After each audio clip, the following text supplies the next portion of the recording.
Good morning and good afternoon. Welcome to another episode of Before Coffee.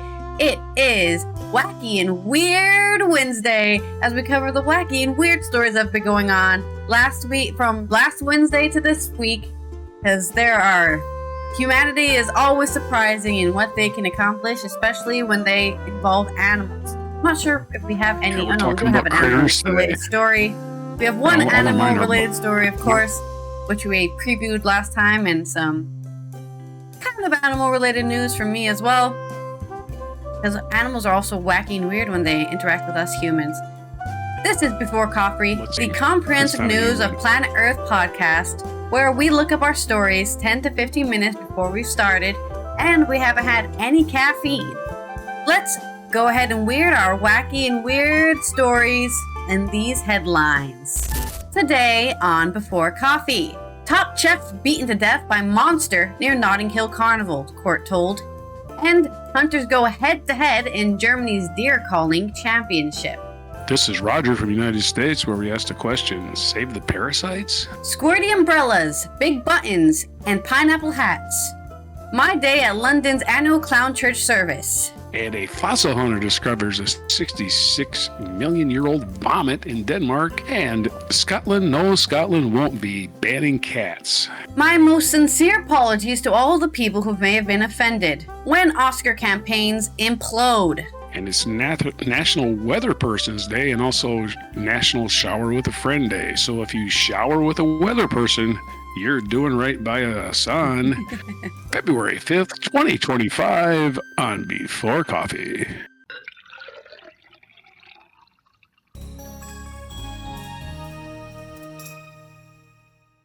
You gotta make sure to take care of your weather people out there. They need a lot of support.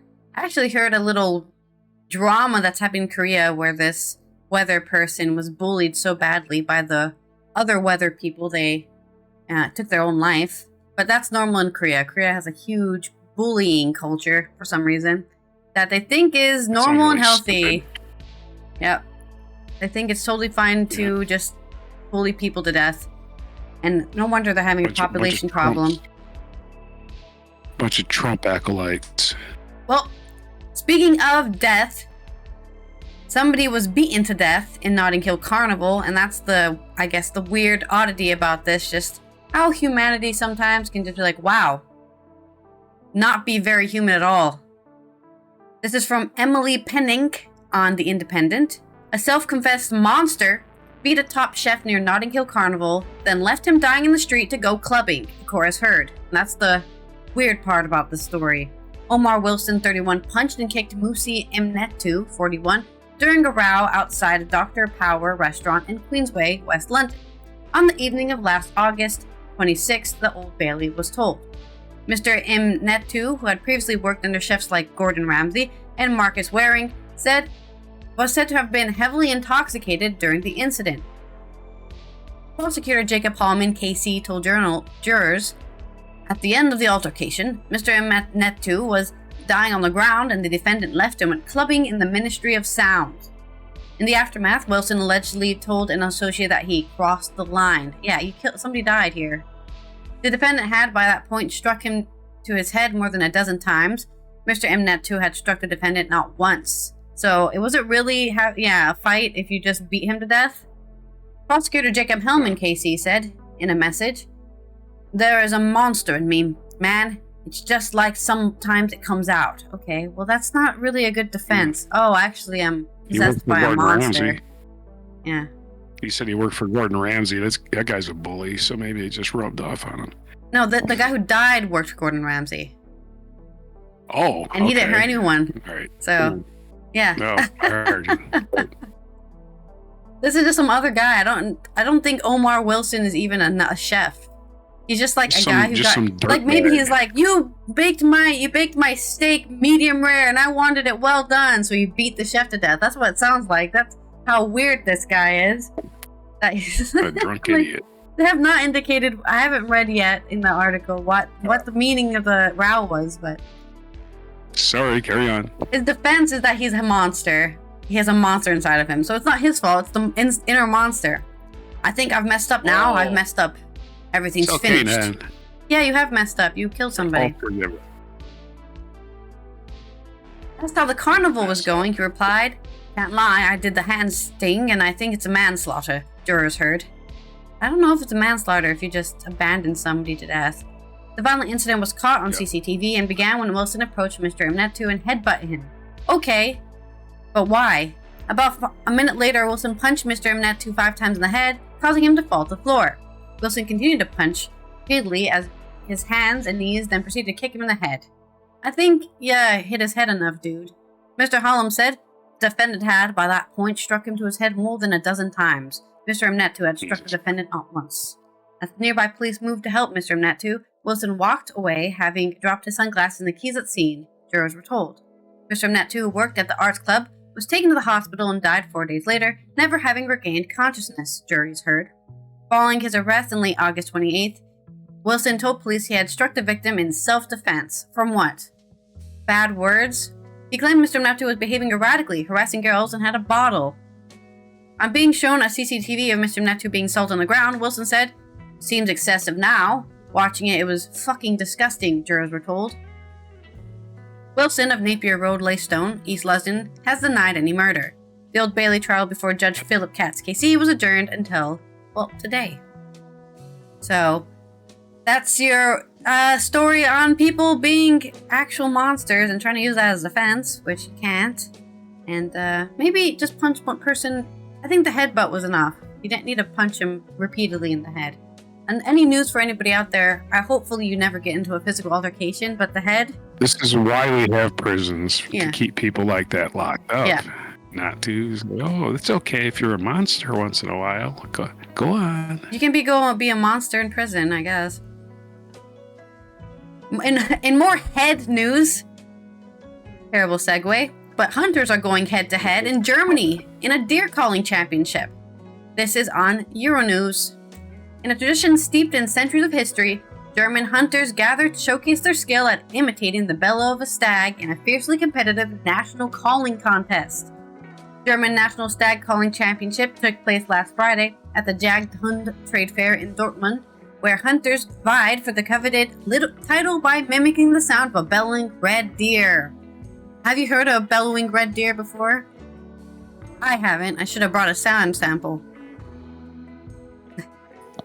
Wasn't he a Cherokee chief or something? Yeah, maybe. Bellowing red. Red deer. A tradition that dates back hundreds of years, stag calling was originally used to lure out stags during the rutting season, giving hunters the opportunity to assess their quarry before deciding to take a shot. But in modern times, it's all about technique, timing, and resonance. It's become an art form. The competition had no animals in sight, but the sounds were certainly enough to transport listeners straight into the heart of the forest. Dressed in traditional hunting attire, complete with a green hat adorned with tufts of chamois hair, the competitors employed an array of curious instruments to amplify their calls. From ox horns and triton snail shells to glass cylinders and even hollow stems of giant hogweed, these creative tools helped recreate the unique and varied vocalizations of the stag. The calls made by the competitors were judged on their authenticity, with stags' bellowing noises known to vary depending on the age of the animal, the mood of the herd, and the stage of the rut. I want to hear a very old stag late in the rut sound, please. And maybe that's what... The organizer explained the stag calls range from commanding, hoarse bellows of an old stag to more subtle sounds made by younger males in search of a mate. 3 distinct disciplines were featured in the championship. The hunters were tasked with calling the old, searching stag, the dominant male among a pack of does, and finally the dramatic call duel between 2 equally strong stags during the peak of the rut. With the jury listening intently with their eyes closed, there was no room for distractions. "The stag is calling for me. It's the fascinating thing to play with the stags," said Fabian Wenzel, who triumphed in the competition, "and maybe shoot an old stag after calling him. That's the biggest thing for every hunter." Wenzel, from the small Bavarian village of Nudlingen, it's probably Nudlingen, claimed the championship for the 5th year running, and will now go to represent Germany at the there's European Stag Calling Championships in Lithuania this October. So if you enjoy a little hunting, the art of hunting, I want to argue, right? This is what my argument was against, a couple weeks back we had an article about people just slaughtering animals, with like, oh no, that Right. guy shot a horse. He shot somebody's horse because he wasn't hunting properly, right? He was just using night goggles and, oh, I see movement, let me shoot at that, you know? Just an idiot.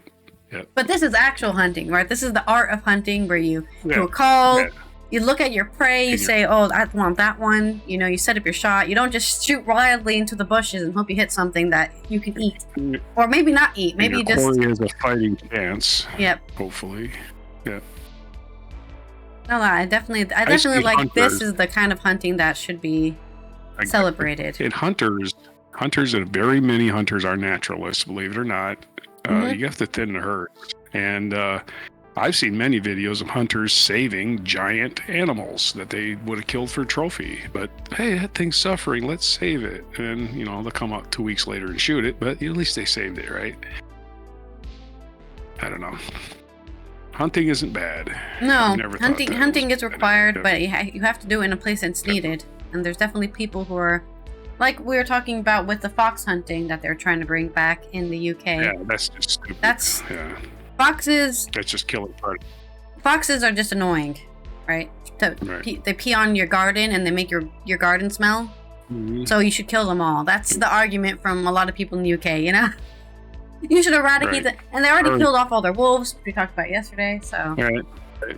Oh, don't forget, I got a story about cats being eliminated. So anyway, back to your... No, that's it. Those are my stories. Oh, okay. Oh, I was going to interrupt with the bad pun. Oh, dear. Anyway. All right, on to the United States and critters, because this isn't really an animal. These are critters. Parasites. This is from getpocket.com. Ben Panko, that's his name. I swear that's his name. Ben Panko. The world's parasites are going extinct. What? Here's why that's a bad thing. What? It's a bad thing? I don't get it. What if the world's parasites suddenly went extinct? Given how much work we've put into combating malaria-carrying mosquitoes and horrifying guinea worms, it sounds like a reason for celebration. But think twice. Actually losing these much despised mooches, I should say, bloodsuckers and freeloaders could have disastrous consequences for the environment and human health. A parasite, in essence, is any organism that makes its living off another organism. Think bedbugs, leeches, vampire fish, and even mistletoe. These vampire fish, that's successful. Pretty cool. Yeah. I don't think you want a vampire fish sucking on your favorite. Well, you could have one in like a tank, maybe. No, not with other fish, though, unless you just wanted to see them in action. These freeloaders have been rather successful. Up to half of Earth's 7.7 million known species are parasitic. But this lifestyle has evolved independently, of hundreds of times. But in 2017 study published in the journal Science Advances, researchers warn that climate change could drive up to 1/3 of Earth's parasite species to extinction by the year 2070. That kind of mass die-off could spell ecological disaster. One thing we've learned about parasites in the past decades is that they're a huge and important part of ecosystems that we really neglected for years, says Colin Carlson, a graduate student studying global change biology in the University of California, Berkeley, and lead author on the study. Carlson had experience researching how climate change is driving the current spate of species die-offs. But 4 years ago, he saw the potential to look into a lesser-known group, parasites. There's been a lot of work that's been done in the late couple of decades focused on understanding why big mammals go extinct or how crops respond to climate change, Carlson says, but there's a lot of types of animals and plants that we don't know a lot about. He formed a team to find out more about the parasite species could feel. He formed a team to find out more about how parasite species could feel the heat in the coming decades. The team based their predictions for this research on a deceptively simple model from a landmark 2004 study in the journal Nature, which connected species extinction rates to how much of their habitat they're expected to lose. The problem is we don't know very much about where parasites live, Carlson says. The key to answering that question lay in the Smithsonian-run National Parasite Collection, a 125-year-old accumulation that contains more than 20 million parasite specimens from thousands of species dating back to the early 1800s, a massive yet still relatively small slice of global parasite diversity. Carlson knew that the collection, which has specimens primarily from North America but represents every continent, could serve as a historical database from which to figure out estimates of geographic ranges for specific parasites. So he reached out to the curator of the collection, research zoologist Anna Phillips, the Parasite Lady, at the Smithsonian National Museum of Natural History. How would you like to be known as the Parasite Lady? Hey, you want to go on a date? Sure. Anyway, the first step was to sort through a lot of old paper records. Since this is such an old collection, many of these still use precise locality written out, such as the stream at this crossing of this highway 10 miles down east of this town, Phillips says. Well, that's very helpful. Usually today, we prefer to have GPS coordinates. Her team of researchers digitized tens of thousands of specimens and their locations in an online database, creating what Carlson calls the biggest parasite record of its kind. Using this immense resource, researchers could then use computer models to predict what would happen to more than 450 different parasite species when climate change altered their habitats based on how their ranges have changed over the past 2 centuries. Their conclusion? Even under the most opportunistic scenarios, roughly 10% of parasite species will go extinct by 2070. In the most dire version of events, fully 1/3 of all parasites could vanish. This kind of die-off would have a myriad of unfortunate consequences. Well, let's name a couple of them. Consider that parasites play an important role in regulating the populations of their hosts and the balance of the overall ecosystem. First, they kill off some organisms and make others vulnerable to predators. For example, when infected with nematode, we got some names here we got to pronounce. Trichostrongylus tenuis, the red, gross bird, emits more scent that helps predators find and eat more easily, thus serving to control the bird's population. Well, I guess that's something. Parasites also have more indirect effects. Periwinkle snails infected with the trematode species Cryptocotylingua, for instance, eat significantly less algae along their Atlantic coast homes because the parasite weakens their digestive tracts. Their small appetites make more algae available for other species to consume. And there are millions of undiscovered parasite species whose ecological niches we can only guess at. It's hard to predict what their impact on the ecosystem will be if we don't know about it yet, says Phillips. That's one of the scariest things about these model predictions. It creates much more urgent feeling about recognizing the adversity that's out there. In the future, she and Carlson hope to do further analysis using this new database at finer scales to predict how certain parasites will fare in different regions under the climate change. They expect that, like many organisms, parasite species that are better able to migrate and adapt to new habitats will do better than those that are more tied to certain places. In other words, natural selection. That's my editorial comment. But even if the parasites emerge as successful, those parasites' geographical shifts present troubling prospects for humans. Parasites can certainly be harmful to people, as in the case of mosquitoes that transmit Zika, malaria, and dengue fever. But in this case, the devil you know may be better than the one you don't. Parasites and their hosts often have evolved together over many years to maintain a delicate balance. After all, parasites usually have little interest in killing their hosts, Phillips explains, since that would mean losing their homes and source of nutrients. That's why tapeworms are rarely fatal to the people who get them. The worms have evolved to travel to your gut and feed on the food that you ingest, but they rarely siphon off enough calories to actually kill you. But when a known parasite goes extinct, it creates new open niches in an ecosystem for other invasive species of parasites to exploit and explore.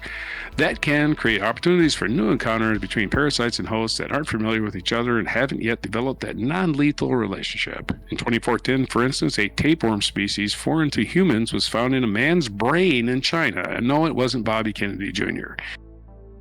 leading to seizures and inflammation of the brain, which describes Bobby Kennedy Jr. I find this to be equally terrifying to the idea that extinctions.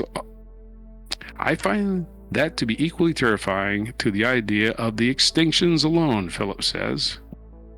Kevin Lafferty, an ecologist with the U.S. Geological Survey, who has extensively studied parasites and biodiversity, says the study raises important questions about our attitude towards parasites as they face increasing risks of being wiped out. In many cases, we have an affinity for the species or can place a human value on it, Lafferty said by the Mail. This motivation is less likely for parasites. The field of conservation biology has moved to view species neutrally when considering the need for protection, Lafferty added, and this view requires the parasites to be protected alongside their hosts. So yes, save the parasites. Get out in the street. Make yourself a protest sign now. Save the parasites. Save the Infect parasites. me. I mean, wait a minute. Maybe not. So yeah. Well, anyway, there's your story. And back to you. Okay. Well, from parasites, let's talk about clowns. Yeah, totally not related at all, but London has a clown church, an annual clown church service, which this author, if I can find, Amber Louise Bryce went to. So this is her experience at the February annual clown church service. On the 1st of February every year, clowns across the world gather in London to honor Grimaldi, the father of the profession. Amber Louise Bryce joined the jesters for the day. It's a crisp, bright Sunday morning in Bethnal Green. A jogger wearing a beaded turtleneck dodges a pile of pale puke, while up ahead, a parade of clowns stop for a photo shoot with a bunch of balloons. She's dressed like a clown too, wearing a pastel pink wig, crocheted, rough, and white face paint. Her friend draws a teardrop on her cheek while they drink a lion's mane cacao in a lava lamp-themed cafe. This is East London. Nothing needs an explanation. Although today there is actually one. The 79th annual Grimaldi Clown Service is taking place at All Saints Church, an eccentric gathering of performers in honor of the King of Clowns, Joseph Grimaldi. The event was established by a photographer named Stan Bolt, who founded the Clowns International Organization in 1946 after discovering that local clowns were already frequenting Grimaldi's burial site in Islington. Oh, he's buried in Islington. That's so fun. I know a lot about. I played a video game that was all about London, so now I know a lot about London. Like, I know where Islington is when they say that. I've never lived there. So fun. Right. All the clowns would meet in February before the circus season started to give thanks, because cirque is dangerous work, Matty Faint, trustee of the Clowns International, tells Euronews Culture. Since then, the event has become a way for clowns, old and new, to catch up from across the pond, sharing their colorful looks, personal stories, and love for making people smile, and I guess also scaring kids. A lot of kids have a clown fear. I've been involved in clowning for about a year now. But prior to that, I had heard of this service and I thought it would be a really good, interesting way to meet other clowns, Bobby the Clown from Bristol says. The clown service has been a family tradition. My mom used to come up in the 70s and my cousin was one of the organizers, Susie Oddball. Love that. A juggling clown from Brighton explains. Just being here with all the other talents, it reminds me of all the things that clowns have done in the past, which is to try to make people laugh and feel comfortable. Born in 1778, so as old as the United States, Joseph Joe Grimaldi was one of the Regency period's most famous entertainers. First appearing as a clown in 1800 at Sadler's Wells Theatre in London, he pioneered the exaggerated face paint and brightly colored clothing that would become to define the profession. Prior to this, clowns usually wore scruffy outfits and natural makeup. He elevated the clown from a country bumpkin to a very well-dressed, talented, and very funny actor with an iconic white face.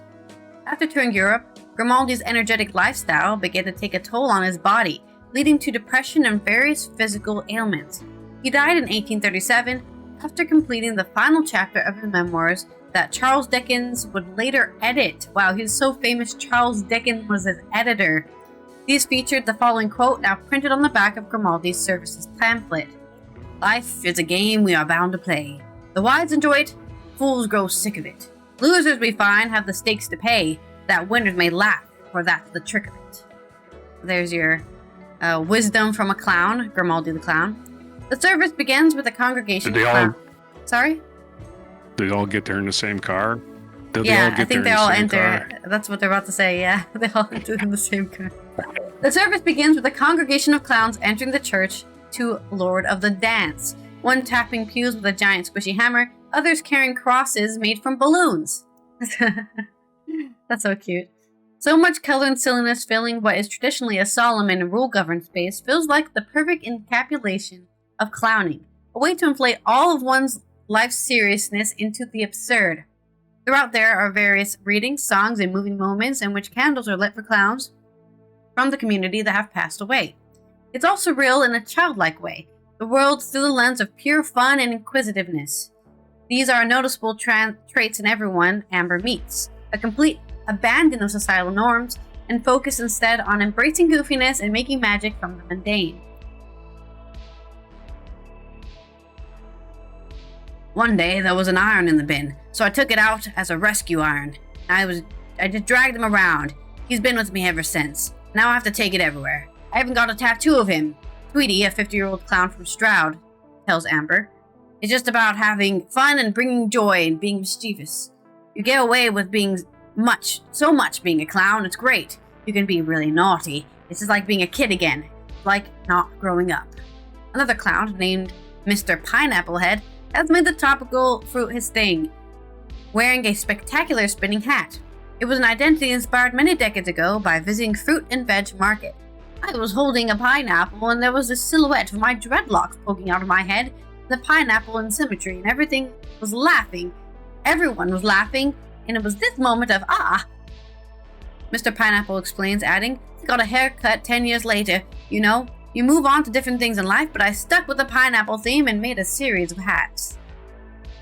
Not everyone, of course, that goes is a clown. Some attendees are artists or cabaret performers, like Belle de Vervoire and her partner Enrico Touche, who has an incredible umbrella contraption that sprays water. Speaking about what clown service means to her, Vervoire said, it's the connection in the community. You can see it here today with everybody coming together just through, I don't know, joy. They're coming together through joy. So, there's your wacky and weird news about the annual clown church service where they pray, they just bring that joyful spirit to everyone around them and share it with each other as well. For the 79th, so next year is going to be the 80th, so make sure you put on your calendar the 1st of February to get to East London for the 80th annual Grimaldi Clown Service, which will be next year. Right on.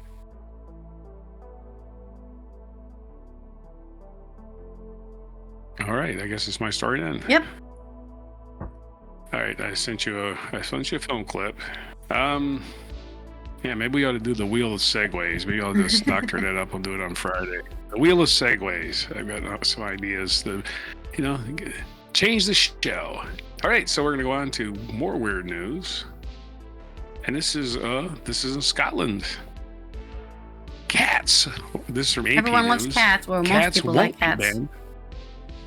Well, we were talking about Scotland the other day, or was it yesterday? Not having a whole lot of wildlife, right? Mm-hmm. And, the raptors returning, rabbit. They have foxes that are getting hunted to extinction, and we have an overflow of sheep because there's a lot of sheep farms, and of course rabbits who no longer have predators, or at least not very many. And now somebody brought up the idea of banning cats for some reason. A country with no wildlife is going to ban domestic cats, which is absolutely ridiculous.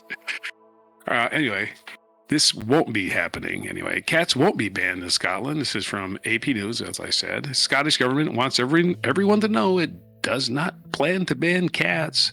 First Minister John Swinney was forced to issue this statement after a report by independent experts branded felines a threat to Scotland's wildlife and suggested containment. Measures be considered to reduce the damage. Measures like what? What about we replace all the anything people in else. Scotland with cats, and then, that will return the wildlife, I think. More than humans. All the damage humans have done. They kill birds, I guess. The Scottish Animal Welfare Commission said cats kill at least 700 million birds and other animals each year. In the UK, it advised the government to consider a range of measures, including keeping domestic cats indoors or on leashes to protect endangered species such as Scottish wildcats. Huh? I guess if report they're said out cat competing the contain- wildcats, that would be bad, yeah. I suppose. But these are more of a city problem than anything. The report said cat containment measures could also include restrictions on introducing cats to households in vulnerable areas, and interpreted by some as effectively a ban. The Scottish government said it would fully consider the recommendations. In a nation of animal lovers, the suggestions spawned alarming headlines. The Daily Mail reported furrier households in Scotland could be banned from getting a pet cat. The Scottish Daily Express branded the idea a madcap scheme. Swinney, who had Scotland's semi-autonomous Edinburgh-based government, spoke to journalists to defend the administration's pro-feline credentials. Let's just clear this up today, he said Monday, and I can't do accents in the morning. Sorry, I don't know what it is. The government's not going to be banning cats or restricting cats. We have no intention of doing so, and we will not be doing it. Cats Protection, the UK's biggest cat charity, gave the idea a draconian containment measures short shrift, saying pragmatic solutions like keeping cats indoor at dawn and at dusk can balance the needs of domestic cats and wild animals. That's right, because dawn and dusk is when birds are more available to their nests. It's not just that, but cats are actually very active dawn and dusk. That's why they get so... If you have a cat, you find they have zoomies, like round when the sun is rising and setting. That's why cats always wake you up right before dawn, because they're like, hey, I gotta eat. It's time. My body clock is telling me it's time to go hunt. Where's my food? They do that claw thing on your chest and stick their butt in your face. Yeah. Scotland is a nation of cat lovers, says Alice Palumbo, the charity's advocacy and government relations officer for Scotland, with almost a quarter of the households owning a feline pet. Cats are great pets for all sorts of reasons, whether it's providing companionship for elderly people or those living alone, comfort for people with health conditions, or helping children learn important lessons for caring for others. We believe everyone who's able to care for a cat should be able to enjoy these benefits. Nobody ever thinks about banning humans. Yeah, that's what I'm saying, right? What killed all the animals?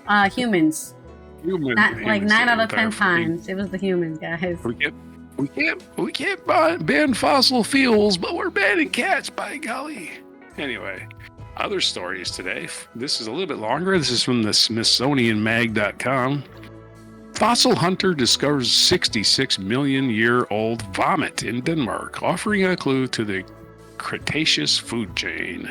Did you ever wonder about the Cretaceous food chain? I sure do, all the time. I'm always thinking about it. 66 million years ago, a marine creature minding its own business at the bottom of the Cretaceous Sea munched on some sea lilies, then didn't feel too great. Now a fossil hunter in Denmark named Peter Benecke has found the remains of the Cretaceous. Could have been a crustacean he ate. Found the remains of a Cretaceous snack, fossilized vomit. The discovery was announced on Monday in a statement from the Natural History Museum in the Danish town of Fox. F-A-X-E, Fox. I think that would be pronounced, not fakes. That sounds stupid. And the Natural History Museum in the Danish town called Geomuseum Fox. I said it wrong again. Geomuseum Fox. The fossil truly an extraordinary find, says Jasper Milan, a paleontologist and curator at the Geomuseum Fox, says the statement per CNN's Jack Guy. It all started when Benecke found some strange fragments on a Danish island of Zealand at Stevens Klint, a fossil-rich coastal cliff that is also a UNESCO World Heritage Site. He brought the fragments to the Geomuseum, folks, which experts identified them as a species or as pieces of sea lily. These aquatic plant-like animals related to the sea stars and sea urchins are formally called crinoids. In the fossil, the hard-to-digest bits of sea lily were encompassed in chalk. Essentially, it was prehistoric puke, scientifically called regurgitalite. Delicious. It's a mineral. There's regurgitalite in them there hills. Technically, the sea lily does not appear to have reached the vomiter's stomach, since the edges of the fossils are very sharp and clear, as Paul Olson, the paleontologist at Columbia University, was not involved with the find, tells NPR's Jim Dubek. For that reason, he calls it a gastric ejection rather than true vomit. But nevertheless, he adds, it's an especially nice example of regurgitalite fossil. Besides giving millions of people around the world a chance to giggle about vomit like children, the finding tells us something about you're giggling. Tell us something about who's eating who 66 million years ago. Who was eating who? Milan tells the BBC. It also helps scientists better understand the organization of the Cretaceous period food chain. During the late Cretaceous, dinosaurs, including Tyrannosaurus and Velociraptor, roamed the land shortly before the notorious Chicxulub impactor nearly wiped them out. I've never heard that term before. Before the giant asteroid wiped them out. Meanwhile, Milan, however, suspects that the animal that ate the sea lilies at all that time ago to be at the bottom of the dwelling shark with the crushing teeth instead of sharp ones, as Victor Maher reports for the New York Times. Lilies, however, aren't that great to eat because they're almost only skeleton, explains the New York Times, so they took what they could and threw up the rest. Sharks survived the Chicxulub impactor, and today the closest living relative of Milan's hypothesized shark would be Australia's Port Jackson shark. The fossilized vomit has been designated Danecrae, a unique Danish term for objects discovered in Denmark of significant natural historical value. As of today, more than 1,000 discoveries have been identified as Danecrae. That's spelled Danekrae. The AE run together, so I don't know how that's pronounced. I think that's an A. Yeah. They run together. That's a Danish alphabet figure, I imagine. And finders are required by law to hand over to the Natural History Museum of the country. While this may be now the world's most famous piece of puke, as Milan told the BBC, it's actually not the oldest. The award goes to the 160-million-year-old ichthyosaur vomit discovered in England in 2002, according to the Guinness World Records. So there's your story on vomit. Your stories about vomit, your story about cats. And who's eating who 66 million years ago? Back to you. Mm-hmm.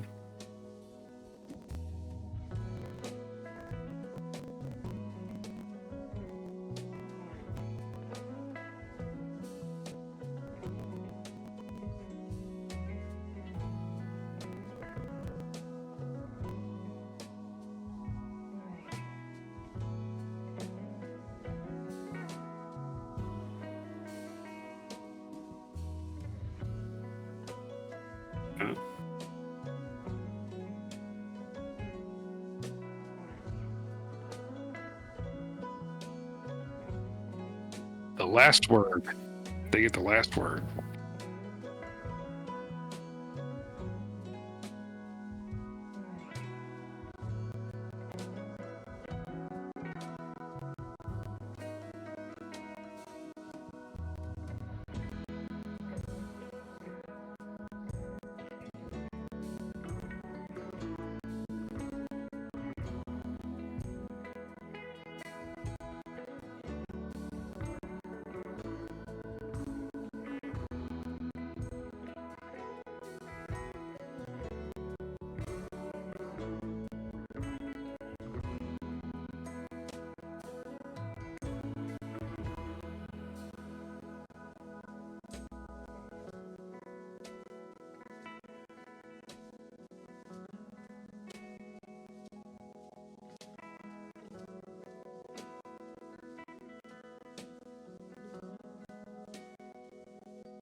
Let's see what ignorant assholes are saying.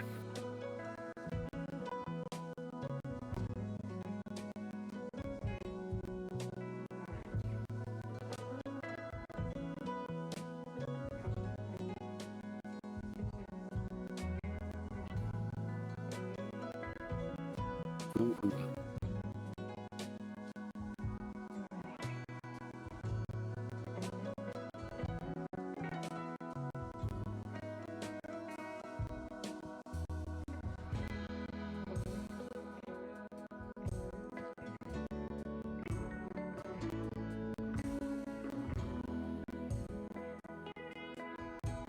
don't apologize. Don't apologize. All religions are bad.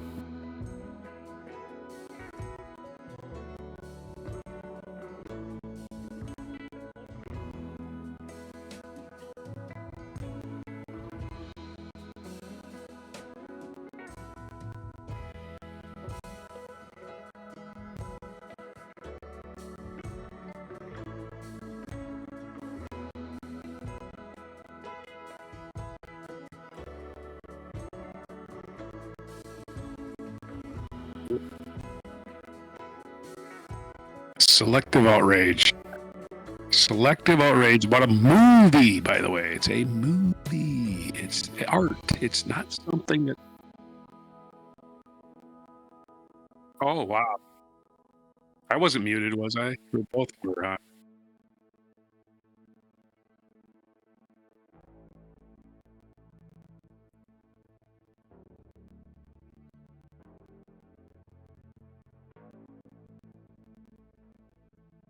Or like the cycle, the film cycle. A lot of times you get tired of hearing about certain films, or you discover new things about people who are in those films, and you decide to hate them now. We hate them now. We're tired of hearing about them. This person did a bad thing, and now they don't deserve an Oscar.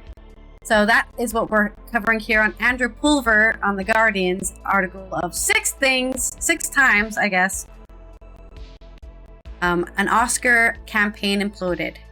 So, from recent news, we've got Carla Sofia Gascon, the Best Actress for Emilia Perez. The star of the trans gangster musical Emilia Perez had already collected some grief over the film's portrayal of Mexico, where it was set but not shot, and whether or not it was a step forward for trans representation. Writer-director Jacques Audiard apologized, and the controversy didn't seem to massively hurt that part. That part seems terribly irrelevant. It's not there to put a point of view forward. It's just telling a story. You know? Yeah. I don't understand why. Oh, it's got to make a political point. Why? No, it doesn't. Anyway, back to you. He apologized for the controversy and didn't seem massively hurt the film's Oscar chances, as it's led the 2025 field with 13 nominations, including Best Actress for Gascon. However, a few days later, a journalist inspected Gascon's social media feed and found a string of inflammatory posts.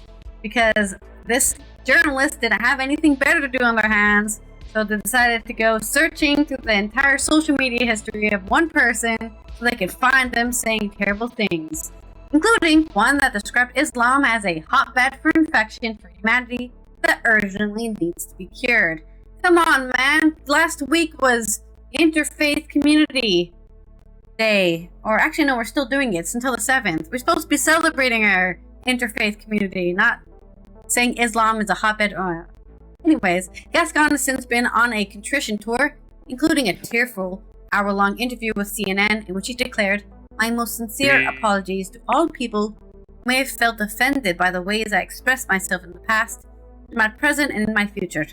But it looks like there's no way back." Oh, so Andrew has decided that Gascon's future is destroyed now. And I did look up when these posts were made, and some of them were made in 2025, you know, when people had nothing better to do, so they're all in the pandemic quarantines. Some of them are from 2016. The specific quote we quoted, "Islam is becoming a hotbed for infection for humanity," that was from 2016. So we're deciding this woman isn't a good actress, right? Because this is what she's running for. Best Actress for her film that she was in. She's not a good actress anymore because she said Islam is an infection. I understand that politics are very important, but this is from 2016. I don't know. Ask her how she feels now. Sorry, guys, I don't like Islam. Okay, and I've said some terrible things about it. I think she's allowed to not like Islam. That's okay. I think that's totally. I don't like Christianity. You should be allowed to like Yeah. I dislike all religions. Yeah, exactly. All organized religions that try to force their beliefs on you. They can all go pound sand. Yeah. I hate them all. So I'll just lump Islam in with that because they're the most. Let's say no other religion is having suicide bombers. Okay, I can't. I think don't of know the any. history of Can you? Catholic people. Of course, Christians were the ones who started. I'm talking about No. modern I'm just times. I'm saying not talking about history. they're all equally bad. We all agree on that. And of course, I'm just giving an example that Christians also, started the whole entire wars for centuries over Jerusalem for no reason. I think everyone was just mind their business, and they said, we have to go retake Jerusalem. So they sent a bunch of people to go attack Jerusalem and take it for the Christians. There's no reason for that other than some sort of pride, right? It was a pride-based it was thing. Rome. It wasn't Italy. Don't blame Italy. I didn't say Italy did anything. I said people, and also England also did it. So England was also participating in the. Oh yeah, it was England. It was all of the Catholic world was doing it. But I just think people are allowed to not like things. What she should apologize for is saying, what I would say is prejudice things, right? Saying it's a disease, an infection, But saying I don't like Islam should be allowed. I don't like Islam, and I may have said some defamatory stuff because I don't like them, and that's not a reason to kick her out of contention, in my opinion. But is she the one that plays the lawyer? She might be the one that plays the lawyer then. She's the one who plays two roles, actually. She plays both a woman and a man in the film. I thought you're talking about the lawyer that made the arrangements. I haven't watched the whole movie yet. Anyway, sorry. Back on your story. I know you're close to being finished. For our second one, we're going to talk about Andrea Riseborough, Best Actress for To Leslie. In the 2023 Oscar race, Riseborough benefited from campaign regulations that allowed screenings to be hosted by A-list names, and thereby attracting more voter and media attention than they might otherwise. Riseborough's turn in a film that would otherwise likely have gone by unnoticed was pumped by the likes of Gwyneth Paltrow, Kate Winslet, and Amy Adams, with Cate Blanchett name-checking it in an acceptance speech of her own. It worked at first. Riseborough got a Best Actress nomination up against Blanchett, Michelle Williams, and eventual winner Michelle Yeoh. But almost immediately, a huge row erupted after campaigners accused the Oscars of racism, as Riseborough's inclusion was seemingly at the expense of Viola Davis for The Woman King and Danielle Dreadweiler for Till. Such was the fury, it was clear Riseborough had no chance of winning. Oh yeah, here we go, another example of a political pick, right? Are they choosing Viola Davis because she's black or because she was good? I thought she was good. I've seen The Woman King. I thought she was great in that, and it is crazy that she didn't get nominated. So, we're going to choose Riseborough because we just keep on talking about it. But this is kind of how Oscar campaigning works. You got to keep people thinking about you, and then, I'm going to vote for them. Yeah, I remember hearing a lot about that. Popularity contest in a way, right? So, she was never going to win because it became political. Oh, you snubbed two black women for this, The whole thing was just... I don't know who else was in the contestant... who was also contesting the Best Actress, but... that was enough to make her get put on the sidelines. Green Book for Best Picture. Having come quickly out of the traps with the top prize at the Toronto Film Festival, practically a guarantee of an Oscar nomination, the beautifully heartwarming race reconciliation drama about a white driver and a black pianist in the 60s Deep South started to get bogged down in a series of controversies as the 2019 awards race heated up. The film's director, Peter Farrelly, apologized after newspaper articles from the 90s, yet again bringing up shit from ancient history, suggesting he was an enthusiastic, unasked revealer of his genitalia. Oh, he'd like to show people his genitalia, so the movie doesn't deserve to win because of that, Forget the art, forget how good the film is. But I'm pretty sure the director's a bit of a weirdo. I don't think they deserve the staff. I think Green Book won, though. I think it won Best Picture. Co-writer Nick Vallelonga, son of the film's lead character, turned out to have endorsed a false Donald Trump accusation about New Jersey Muslims cheering on 9/11, and the impeccably liberal lead actor Viggo Mortensen unwisely used the N-word at a screening of the film. Oh no, why did you do that? No, Viggo, why? Vigo. I guess he was probably. What was the context? He was probably quoting I don't know. I don't have a link, but he was probably quoting a line in the film or something. It's like, yeah, I say the N-word here, and he just said the N-word instead of just saying N-word. I'm gonna look this up real quick. Vigo, no, one of my top favorite actors. Blah blah blah. There was a Q&A. Last night, I participated in a Q&A session moderated by Elvis Mitchell following a screening of The Green Book in Los Angeles, and making the point that many people casually use the N-word at the time in which the movie story takes place. In 1962, I used the full word. Yeah, that's what he was giving an example. He wasn't this. I don't support using the N-word, but I know everything before "but" doesn't matter. It's in context. He was using it. He was giving an example, and he wasn't pointing at somebody calling him that. That's when I don't I don't accept the N-word. Is when you point at someone and say you are the N-word. That is bad. Okay, every single time, 100%. No question. But just to giving an example. Ass. It depends on. It's like the word ass. You can. It's how it's applied. You can just say you're an ass. You can say that. You're an ass, but you can't say, hey, I'm going to go out and get some ass. You can't say that. Most damaging, perhaps, was the emergence of a reported quote from actor Mahershala Ali, apologizing for his role, saying, I did the best I could with the material. Green Book's momentum carried it through and through, winning the 3 Oscars, Best Picture, Best Original Screenplay for Vallelonga, and Best Supporting Actor for Ali. But it's safe to say that time has not been kind to the film. Not him apologizing. Ali apologizing later. Sorry, guys. I did the best with the material I was given. Like, apologize. I don't understand the controversy about the film. I think some people look back on it as a bit too simplistic, right? Oh. They kind of cookie-cutted the racial reconciliation drama.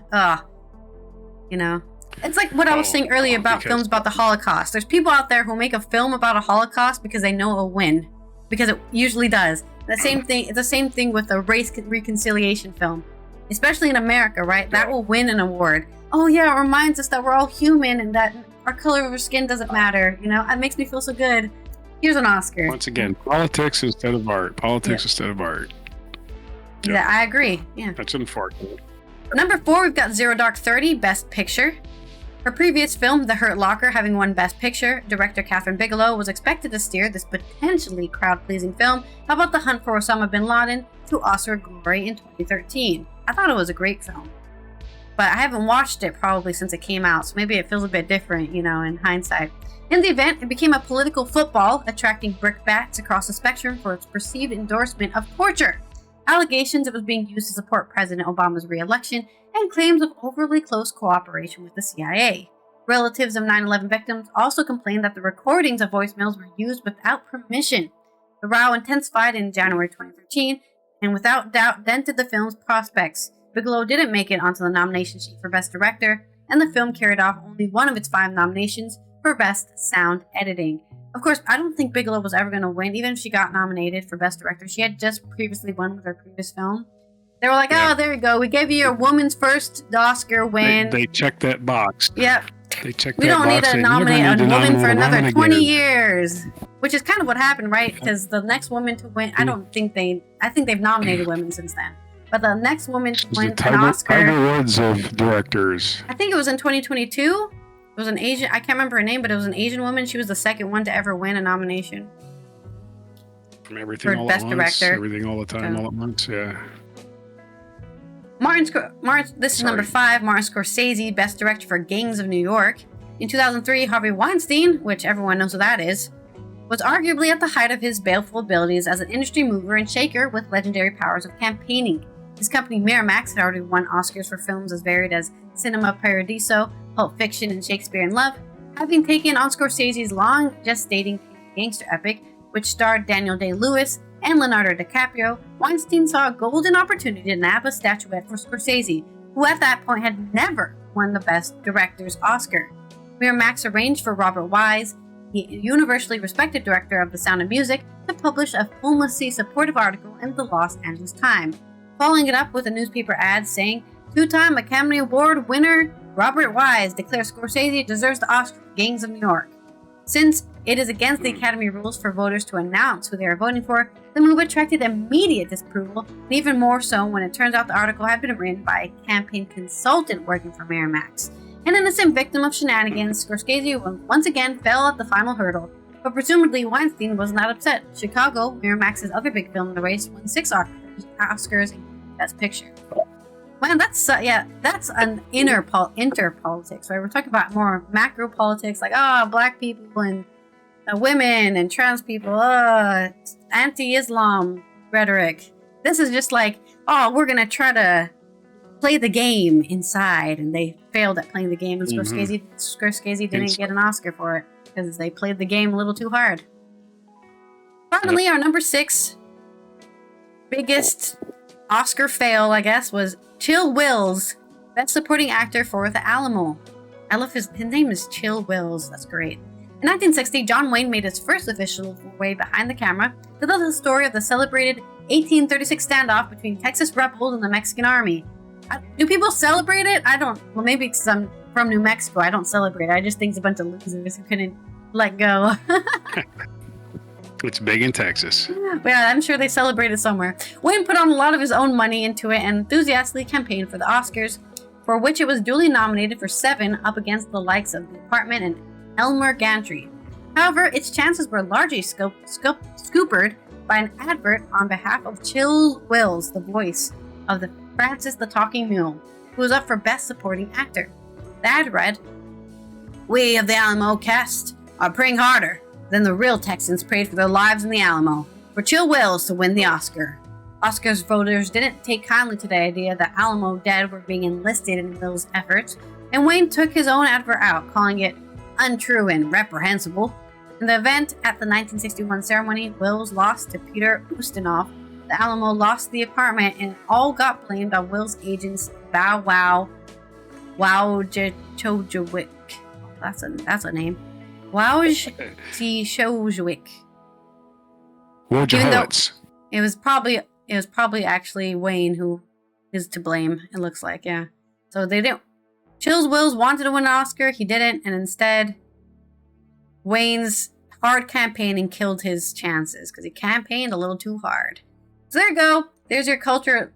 Quite a kind of long culture segment because we got to start talking about the actual things in it, but about Oscars and how the weirdest things can cause you to lose your entire chance, right? One person can look at your social media history, or you can find out that because you got selected, 2 other deserving actors got snubbed, and they might be of a minority, so you are never going to win now because you snubbed a minority pick, or you said the N-word for some reason.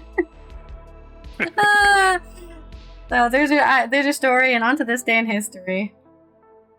It kind of reminds me, Timothy Chalamet hosted Saturday Night Live a couple of weeks ago, and they did a montage of him losing awards and the faces he was making, and then they decided they did a little. I guess I could have played it, but Saturday Night Live will block it. But anyway, they were. You had to be there. Anyway, let's get on this day in What history. did they do? They were just reacting to the faces, or was it? No, it's just he was nominated for he was nominated for something in the show, and what's his name? One of the cast members won it. So they had Timothy Chalamet do his best, didn't win face. I lost this too. Yeah, I didn't win face on the show because what's his name? The cast member. I can't think of anybody's name today. Anyway, I don't know any of the current cast members. The last time I watched SNL was 2010, probably. So. You know this cast member because he's been on there for 20 years. Not. And I can't think of anybody's name today. No, I'm never good at it, so. Yes, you know who it is. I can see his face. I'll look it up. I think if you're who you're talking about, I can see your face. I just can't think of his name. He does Black Jeopardy. Yeah, I know who you're talking about. I know his face. Keenan and Kel. Kenan Thompson. Yeah. Kenan Thompson. He won. Kenan Thompson won the award. Anyway, so this day in history. And Chalamet had to do his against Timothy Chalamet. Chalamet. Yeah. And the category was, and the year of 1900, in this day in history, the first of two Hay-Pauncefote treaties named for U.S. Secretary of State John Hay and British Ambassador Lord Pauncefote, I guess that's how it goes, was signed between the United States and Great Britain over the control of the Panama Canal, which now belongs to Panama, and I think Dingleberry Don is trying to get the Panama Canal back. Meanwhile, Mexico is making their own canal, so good luck with that. Getting the Panama Canal and losing all that money because Mexico is going to be making it. 1914, American writer William S. Burroughs, whose experimental novels evoke, well, he was born today in 1914. His experimental novels evoke in deliberately erratic prose a nightmarish, sometimes wildly humorous world. William S. Burroughs, birthday. 1917, Mexico adopted its present constitution. That's the constitution where everybody gets presents. No, it's just the constitution they still have. 1943, American middleweight boxer Jake LaMotta. Speaking of Scorsese, you just brought him up. He was portrayed by Robert De Niro in the movie Raging Bull. And his real nickname in real life was the Bronx Bull. Anyway, on this day in 1943, he handed Sugar Ray Robinson his first defeat. Sugar Ray Robinson, probably the best fighter of all time.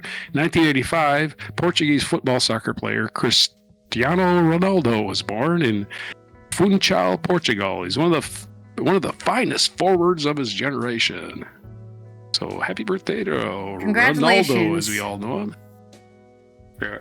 We all know him by that. What name? Ronaldo. 1994, Byron Della Beckwith was convicted of killing civil rights leader Medgar Evers in 1963. Beckwith received a life sentence 31 years later.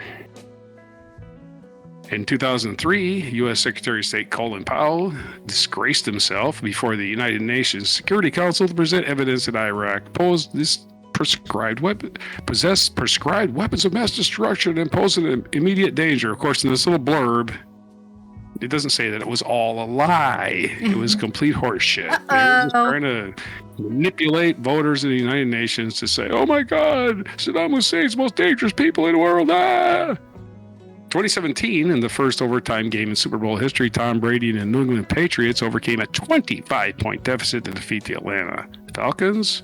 And in 2020, that scumbag Sticky the Clown was impeached for his actions in Ukraine. So 5 years ago, but he was acquitted by the Senate, which said, yeah, we like our Sticky the Clown. Let's keep him around. They all hate him, but they all fear the wrath of his idiotic supporters, which I don't fear the wrath of his idiotic supporters because they're idiots. I don't fear idiots. Believe me when I tell you, don't fear idiots. They're not smart. Why would you fear somebody that's not smart? You can trick them with basically anything. Our featured event is 146 BC. The Punic Wars ended.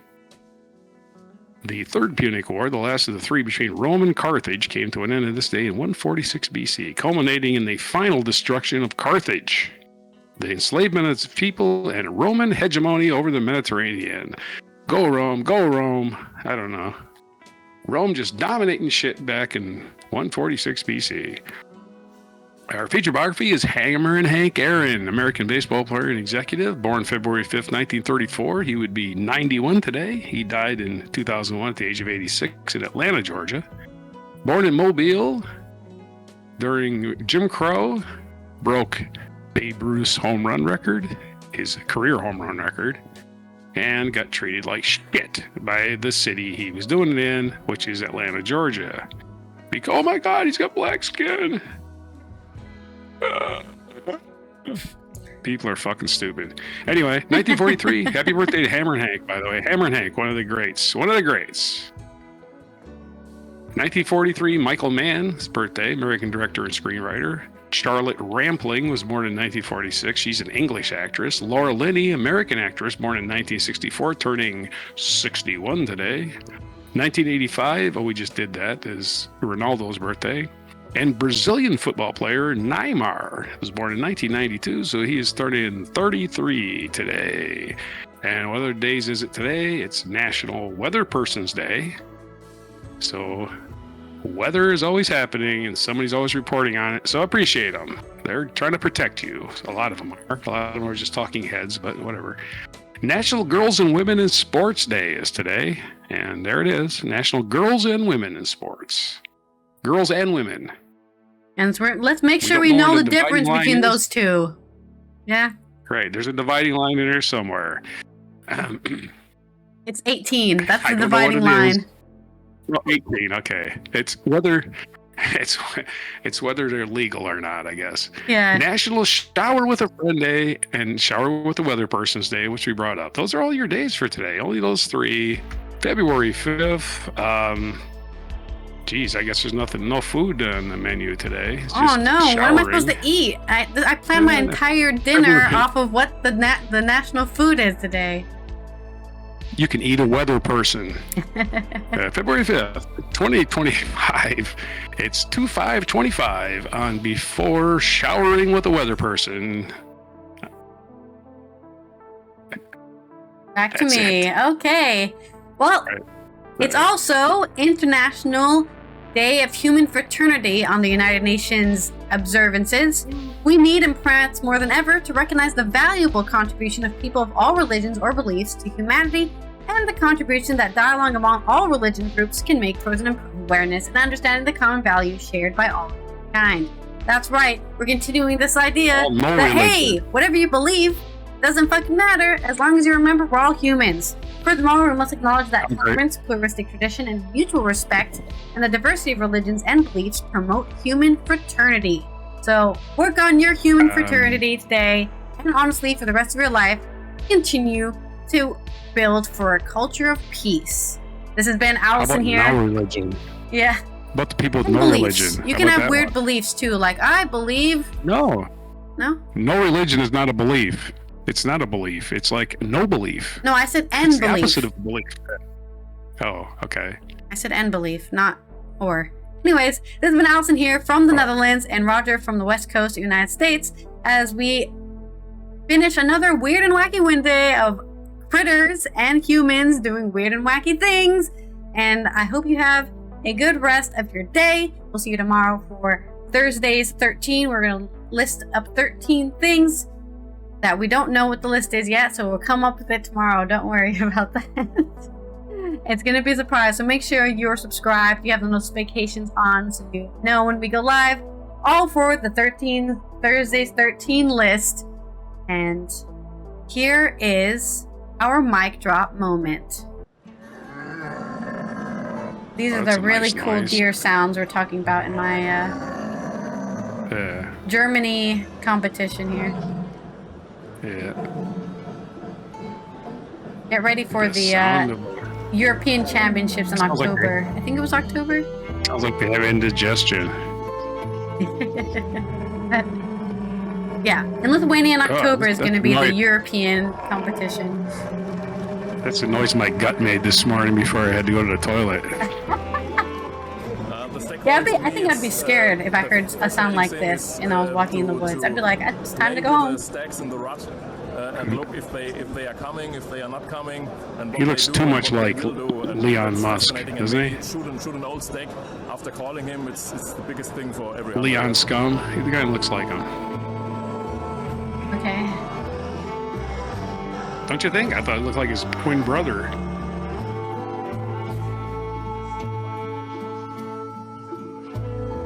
Oh, it's also a hunting fair. Oh, that must be interesting. You can buy your actual musk, your hunter's musk. Look at them; they're hiding behind a wall, so they can't see anything. That's cool. What you want to buy is the urine of the doe. That would attract the bucks. Ooh, that was nice. Oh, look at the mouth movements these guys use to get their technique out. Wow, he put it in there. He ain't scared. Man. He's working it.